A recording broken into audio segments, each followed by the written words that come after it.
पर मेरी आरपी है 9 अगस्त को। अच्छा जी। और अभी फ़र्स्ट ऑफ़ ऑल तो अगर आप गाइडलाइन दे दें, बेसिकली सबसे पहले ये है कि मैं कर रहा हूँ जो स्टेटमेंट है, वो हम्म, ज़मीन की सेल दिखा रहा हूँ। तो ठीक वो है। जो 1200 वाला स्टाम्प होगा, उस पे एग्रीमेंट इनफ होगा ना? हाँ, यस दैट विल वर्क, क्योंकि आपने वो एग्रीमेंट, म्यूचुअल एग्रीमेंट बनाना है, आपने हाँ उसको जी, ट्रांसफ़र नहीं करना, तो दैट विल वर्क। सही है। और वो हाँ जी, क्योंकि हमने वो रजिस्ट्री नहीं ना करानी, जो हम्म, होती है ट्रांसफ़र। सही है, जी 1200 वाले स्टाम्प पे बन जाएगा। और उसके अलावा पैसे जिसके साथ एग्रीमेंट हो रहा है मेरे वालिद साहब का, उसी के अकाउंट से पैसे मेरे वालिद साहब के अकाउंट में आ जाएँगे। एग्जैक्टली। सही है? जी। सही है। और उसके बाद पैसे मेरे अकाउंट में आ जाएँगे। हाँ जी। उसमें कोई मसला तो नहीं है अगर मैं एक-एक चेक ही कर दूँ, एक चेक से भी पैसे मेरे अब्बा जी के अकाउंट में आएँ, उसी एक ही 30 लाख का चेक बने सीधा मेरे अकाउंट में आ जाए? बस मेन चीज़ ये है कि जब आप सेल डीड बनाएंगे ना, तो हुँ, सेल हुँ। डीड में वो चेक मेंशन होगा, लाइक कि ये मैं चेक लिख के दे रहा हूँ इनको। फॉर सही है। एग्जांपल, अगर आज है 16 जुलाई, अगर आप आज करते हैं साइन कॉन्ट्रैक्ट, तो उस पे हुँ, आज की डेट का वो चेक होगा, इनिशियलाइज हुआ हुआ होना चाहिए आज की डेट का। और चेक फिर आप अगले दिन अकाउंट में जाएं तो अगले दिन वो बैंक अकाउंट में आ जाए, यानी कि रियल के सिनारियो में ये है कि आज हम दोनों, आप और आपके अब्बू और वो बंदा बैठ के साइन करे, आज की हुँ, डेट का हुँ। वो चेक लिख के आपके अब्बू को देगा, वो उस पे चेक पे आज की डेट मेंशन हो, और वो चेक सही फिर है। कल आप अकाउंट में सबमिट करवाएंगे, और हुँ, वो हुँ। फिर सही है। परसों आपके अकाउंट में, आपकी स्टेटमेंट में वो चेक नंबर मेंशन हुआ होगा। ये डेट्स बहुत सही ज़्यादा है। मैटर करती हैं। समझ और गया यही मैं। चीज़ आपने जो एग्रीमेंट लिखना है उसमें ये चेक नंबर लिखना है। क्यों? अगर चेक बोगस हो जाए तो फिर सारा एग्रीमेंट बोगस हो जाता है, मतलब एग्रीमेंट सही है। कैंसिल हो जाता है।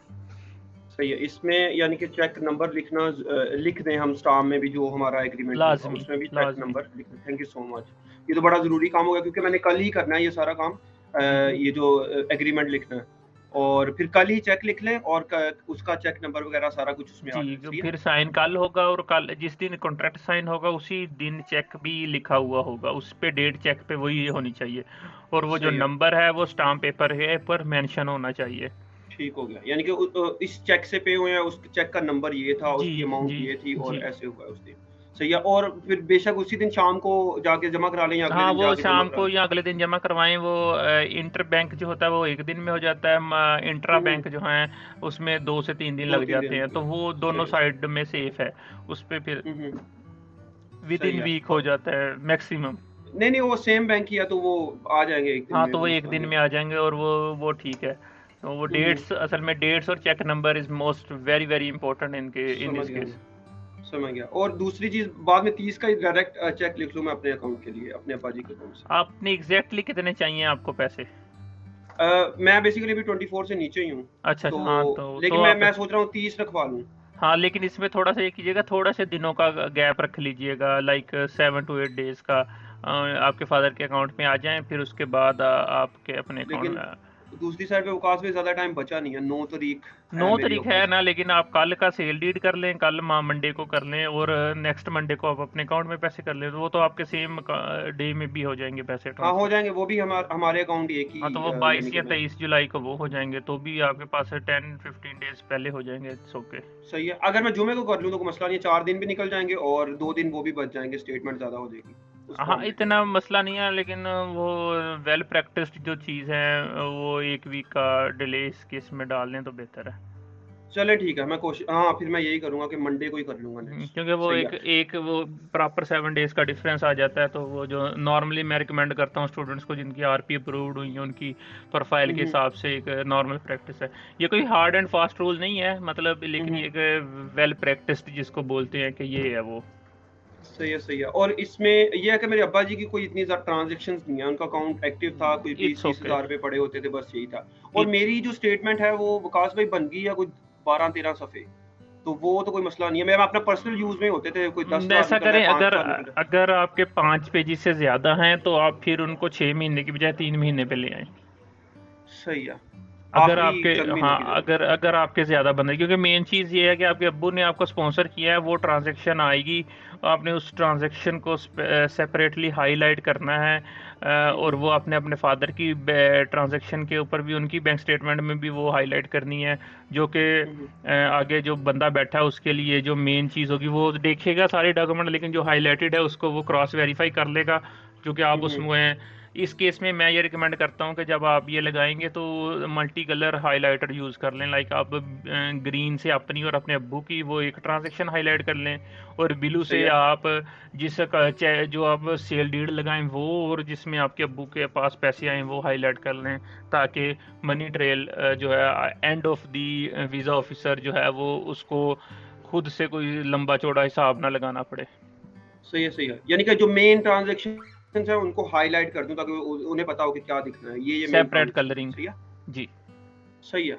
और वैसे भी मैं कोशिश करूँगा मेरी अपनी ट्रांज़ैक्शंस ज़्यादा ना हों जब पैसे आ जाएँ, जो 15-20 दिन होंगे हम्म। देने से पहले। वो मैं ये ना हो कि 5, 7, 8 ट्रांज़ैक्शंस कर दूँ, वो मैं नहीं करूँगा अगले 15-20 एक दिन दो कर जो लें स्टेटमेंट बेहतर है, बड़ी होगी हाँ मेरे दो पास। तीन कर लें, ठीक हाँ, है, दो तीन जो चार का। नॉर्मल हो। हाँ सही है। नॉर्मल। सही है, सही है, सही है। जी, मैं समझ गया। तो मैं फिर 3 महीने की दे देता हूँ अपनी। और डॉक्यूमेंट्स के बारे में थोड़ा विकास भाई मुझे दोबारा बता दें। एक तो मैं स्टाम्प लगा दूँगा, एक हाँ स्पॉन्सर लेटर लगेगा मेरे अब्बा जी का, वो भी ई-स्टाम्प बन जाएगा।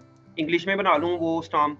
और ये जो हाँ, एग्रीमेंट बनना है, ये इंग्लिश में बनवाऊँ या उर्दू में बनवाऊँ? ये ट्रांसलेट इंग्लिश करके में लगाऊँ? बना लें, क्या मतलब कहते हैं इंग्लिश इसके में बारे भी में? इंग्लिश में भी इक्वली एक्सेप्टेबल है, इंग्लिश में बनवा लें। बस ये कोशिश करें जब आप स्टाम्प पेपर इंग्लिश में बनवाएं तो जो कचहरियों में वो बंदा स्टाम्प पेपर इशू करता है उसके पीछे वो उर्दू में लिख के देता है, हुँ, उसको हुँ। कहे ये इंग्लिश में लिख के दे। सही है।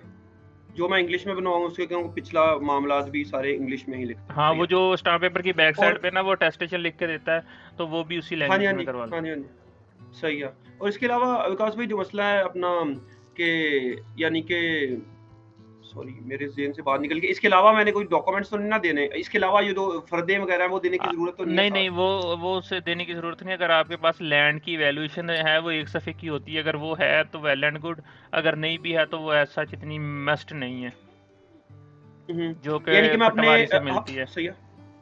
सही है, सही है। वो बेसिकली ओवरऑल अब्बा जी के नाम पे है 30 कनाल के अराउंड ना ज़रई हम्म। ज़मीन।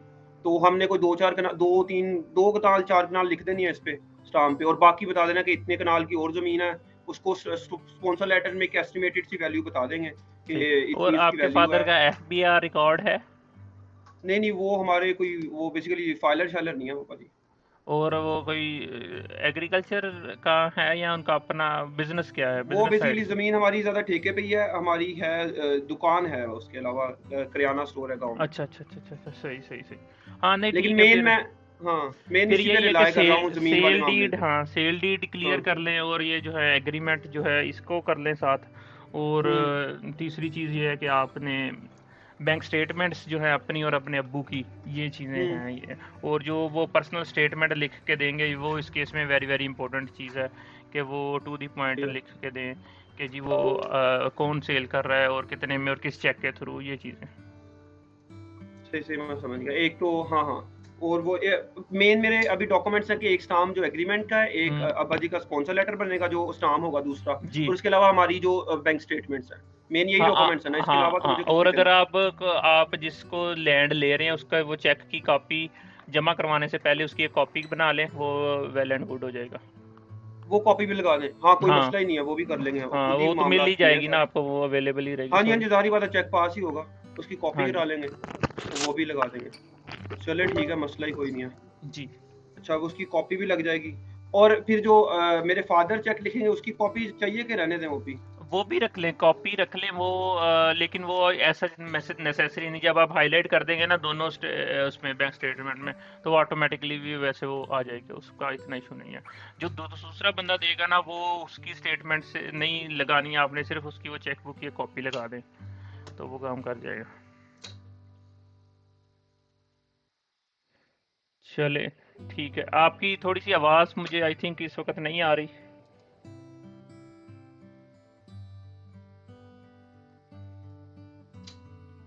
हाँ चले सही है, यही यही चीज़ें हैं, यही जो डॉक्यूमेंट्स हैं ये आपने जो है सबमिट करवाने हैं, तो इंशाल्लाह आपका हो जाएगा।